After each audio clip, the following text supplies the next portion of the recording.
y'all, welcome back to my channel. My name is Maya, and as you can already tell by the title of this video, it's all about wedding planning. I just recently got married. If you haven't checked out those videos, you need to do that like right now. I will leave those in the description box so that you can check those out. It's a wedding vlog, and I also have the live stream of the wedding because that's what you do during these times, is you live stream the wedding for extra people.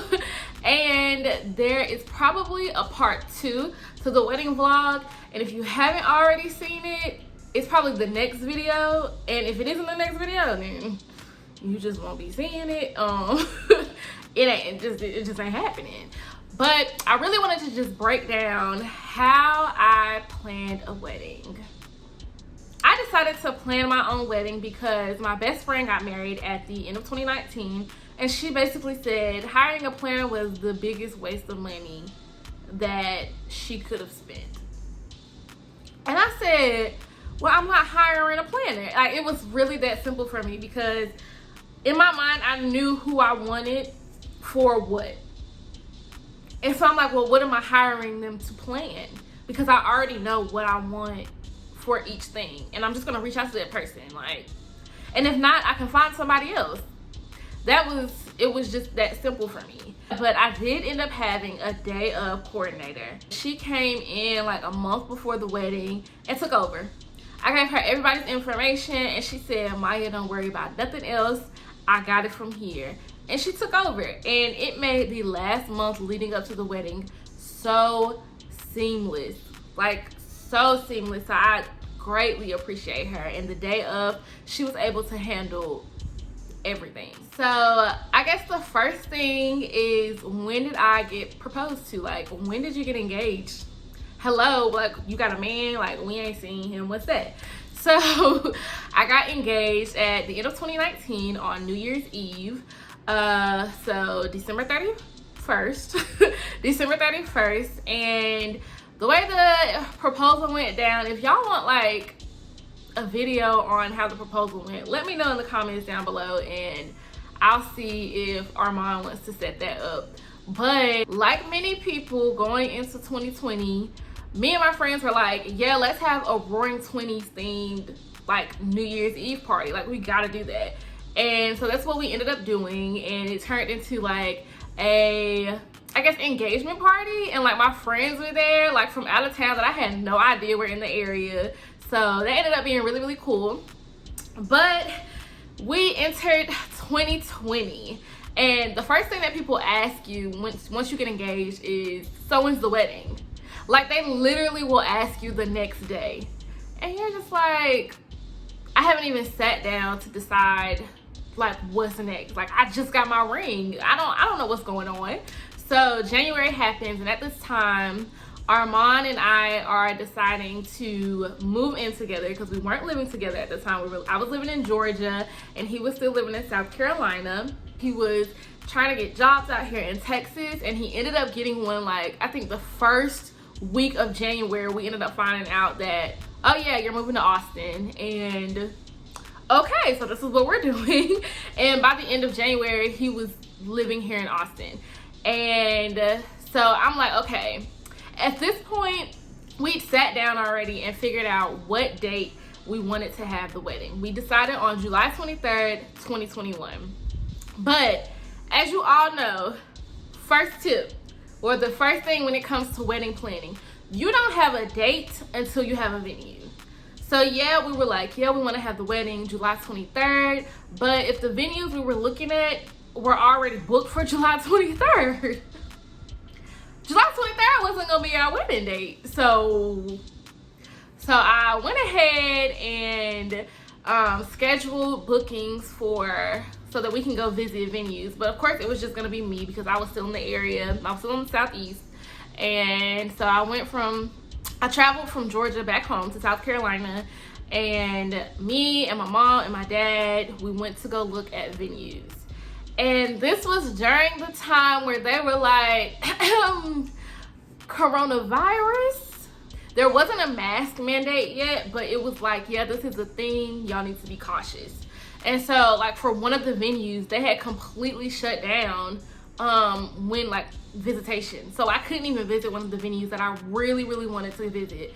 But we were running short on time because at this point I'm like, well, when am I moving out to Texas? Like I have to get my life together, but at the same time, like I need a venue before I move and I leave. Like we need to figure this out. So we looked at 2 places, ended up being the Magnolia Room and Southern Charm, and going through all of their rules, because venues come with rules, and just by the price and the rules and what we ultimately wanted for the vibes and stuff, Magnolia Room was our best bet. So we ended up booking with Magnolia Room, and they ended up having the date available. So they had July 23rd, and I said, okay, we're booking like now. Like what we gotta do?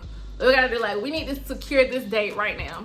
So we went ahead and secured the date, and what was that, February, and March came. After that, then I ended up moving out to Austin at the beginning of June. At the beginning, so I think it was like the first or second week that I moved out here. And it was just like, okay, so what are we gonna do? How are we gonna plan this from here? And fun fact, I quit my job. And then a lot of places went on hiring freezes. So I was unemployed and people weren't hiring at the time. And I can laugh about it now, but baby, during the time I was crying like tears. Okay, tears. And so it was like, oh, you're planning a wedding and you're unemployed? It was like what the hell we gonna do now? I promise you, I was like, I don't know what we gonna do.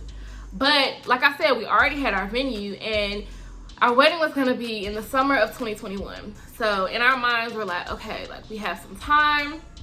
I scheduled us to take our engagement pictures, and we took engagement pictures at the beginning of July. So we sent out save the dates, and one of the biggest things that helped me for like sending out the save the dates was like using Postable. Postable helped me get everybody's addresses, and all we had to do was send the link.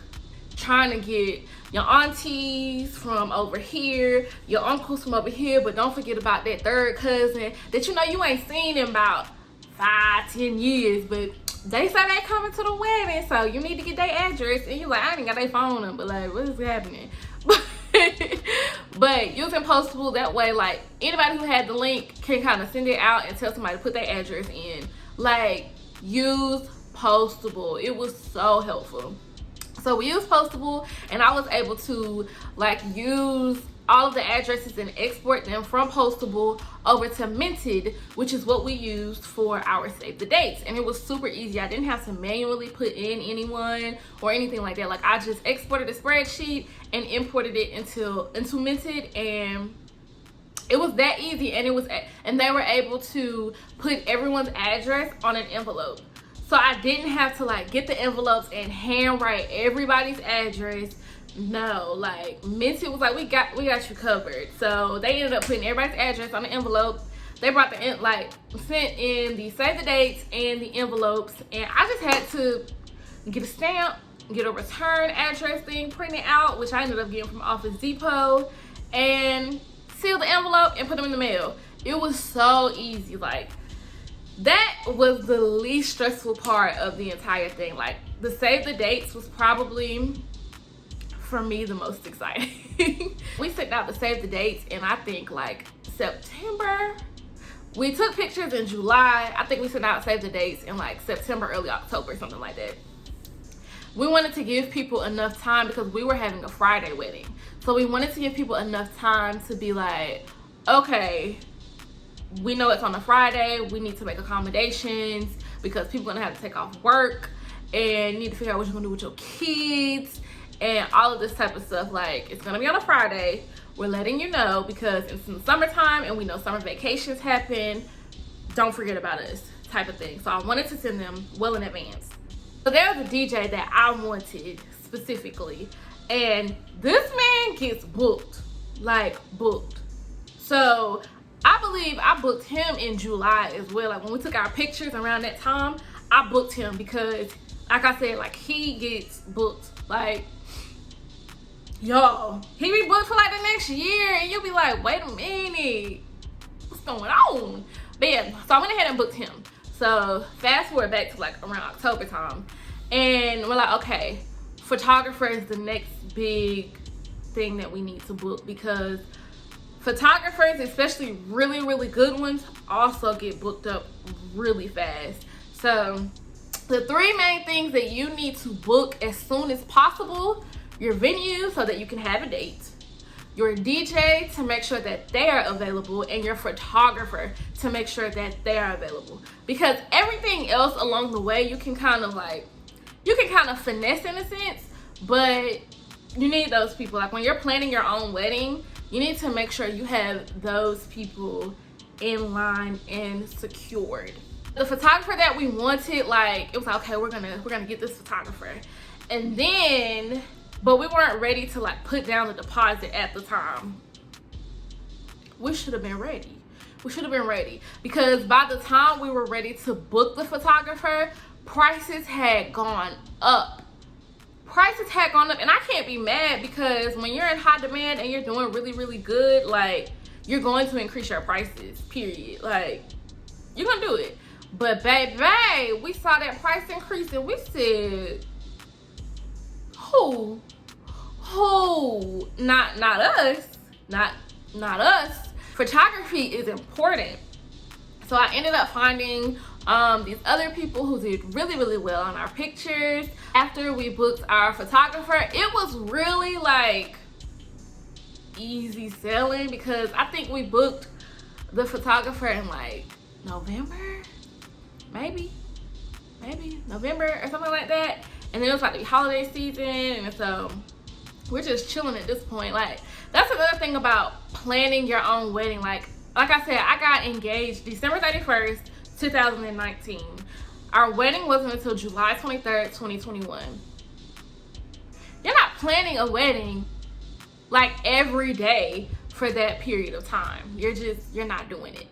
And so time went by, and it was like, okay. And in my mind, I'm thinking like, sis, you don't have a dress. You don't have a dress yet. But in my defense, I was waiting to hear about like cases and numbers, and if they were skyrocketing, because I still hadn't like gone home. Like, I moved out to Texas in June, and like I said, we're in like the month of December in this timeline that I'm going through, and I hadn't been home yet. I hadn't seen my family, I hadn't seen my friends. Like, I'm just out here in Texas with my man, chilling, you know, trying to plan a wedding. But I had all intents and purposes of going home and dress shopping with my mom, his mom, and like making it a whole shebang with my friends. And I had these dreams that you see on like Say Yes to the Dress, where people come, and I was gonna make signs, and like I had this whole idea of what I wanted. But another downfall of the pandemic and all that was happening with that. So January comes, and I'm just like, at this point the wedding is 6-7 months away. I'm like, I have to get a dress, because dresses usually take 7 to 8 months to get together. Like, they take a long time typically. That's what they tell you. They take a long time. And so I ended up going dress shopping by myself here in Austin. So I went dress shopping, but for the first day, I had my mom and my best friend on FaceTime with me, and they were going through every dress option that I was trying on. And it's so funny, because the dress that I ended up wearing for my wedding was like the third dress from the first shop. And my best friend was like, Maya, that's the one. Maya, that's the one.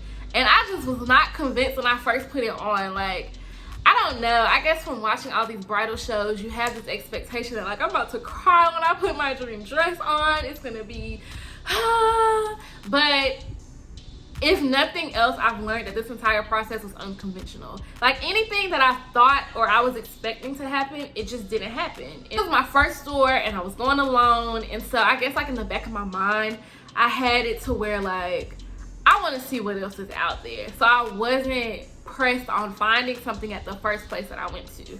I ended up getting my dress, actually getting the dress, like the beginning of February, like the second day of February or something like that, like February 2nd. I ended up getting my dress and they were like, oh, you're cutting it close. The dress was expected to get here at the end of May. At the end of May, but you have to consider like alterations. So that means I'm getting married in July and my dress get here hopefully at the end of May. And I gotta turn around and get alterations, girl.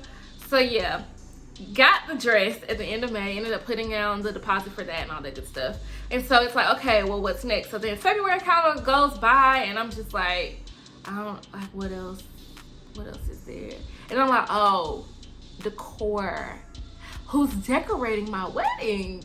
So I ended up scheduling like so many consultations with people about who can bring my vision to life. Shout out to Valerie. I'm gonna just put her name right here. Like, shout out to her because she was a lifesaver. And so I ended up booking her to do my floral and design for my wedding. I was like, oh, I need an MUA and I need a hairstylist.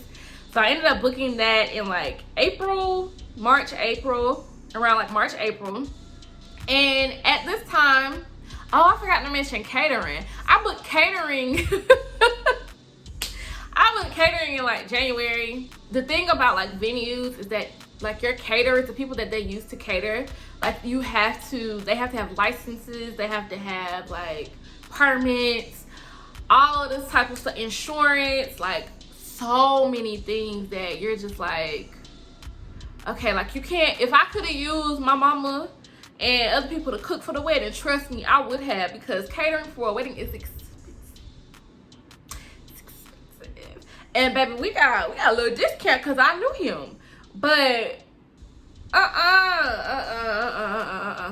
catering is expensive, but the venues require these types of people, so you have to have caterers who are kind of like on the high caliber end, like. And when I say high caliber, not like people that's like doing bougie stuff, but like people who, like when you know people who can cook, and you're like, yeah, I mean, they can whip up some stuff, like people that's gonna cook for like church events, they can cater. But no, you can't have them for your wedding at these venues, because the venue ain't gonna have it. Like they gotta, like, it's gotta be like official type of people. Yeah, I guess that's a better word to use. Back to May. Yeah, it's the beginning of May, and I get ring, ring, ring. I say hello, and baby, it's Blue Bridal. They said, yeah, your dress is here. I said, already? And they were like, yeah, it's in here. So I had to go to Blue Bridal to pick up my dress, and y'all, it was perfect. Like it almost didn't need alteration. Like it fit so well.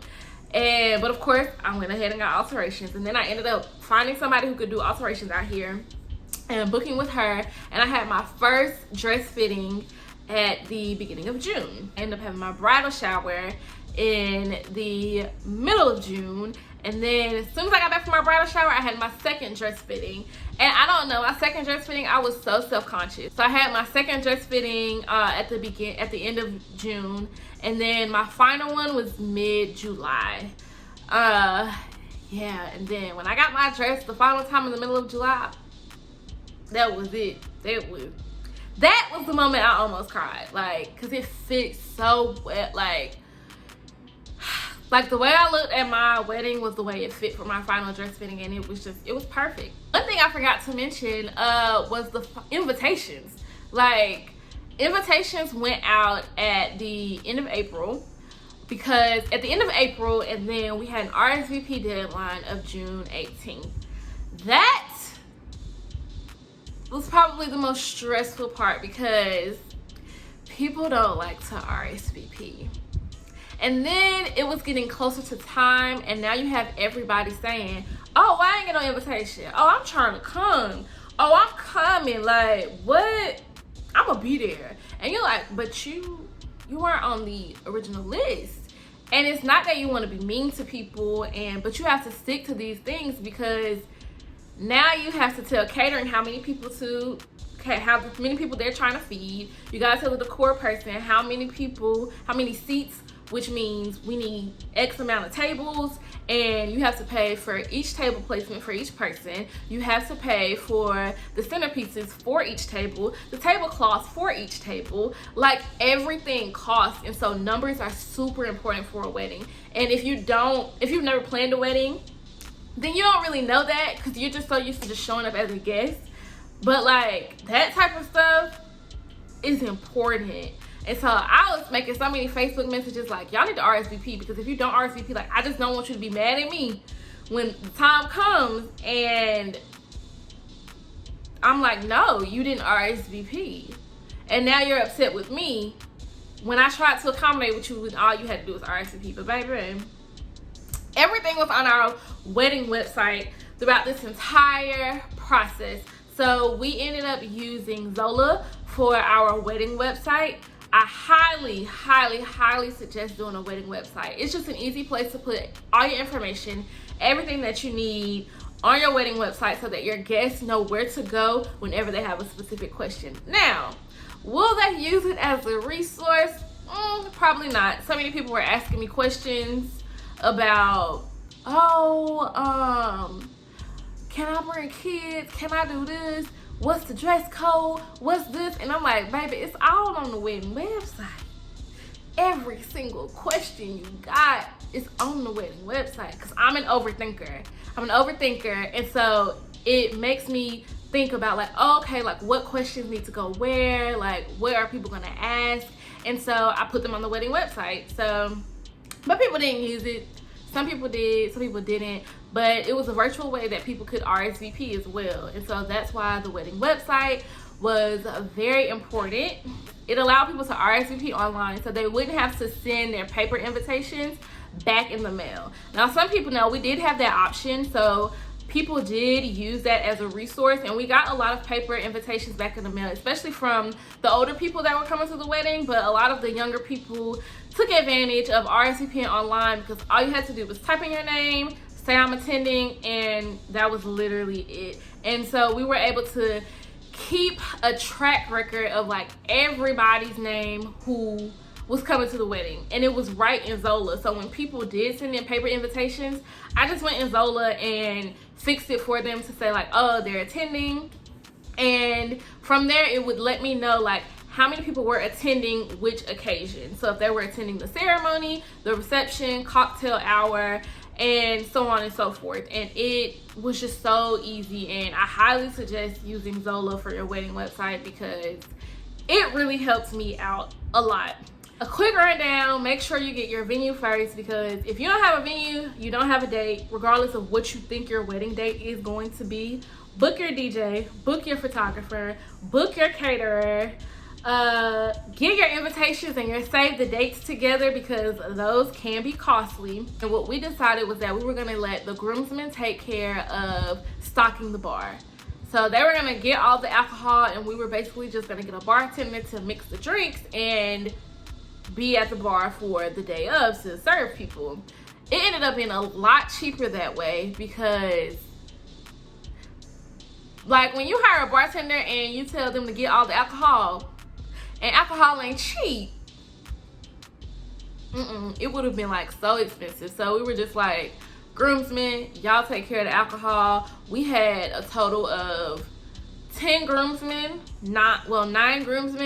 and a bottle a person, or possibly 2 bottles a person, would have been so much cheaper than us having to front all that money. Like, once you book, like I said, get those top 3 things: your venue, your DJ, your photographer, your caterer, who's decorating your wedding, MUA, makeup artist, bartender, and everything else just kind of flows. You will have some hiccups along the way, as you've seen or heard me talk about throughout this process, but everything ended up turning out so great. Like, I couldn't have asked for a better day.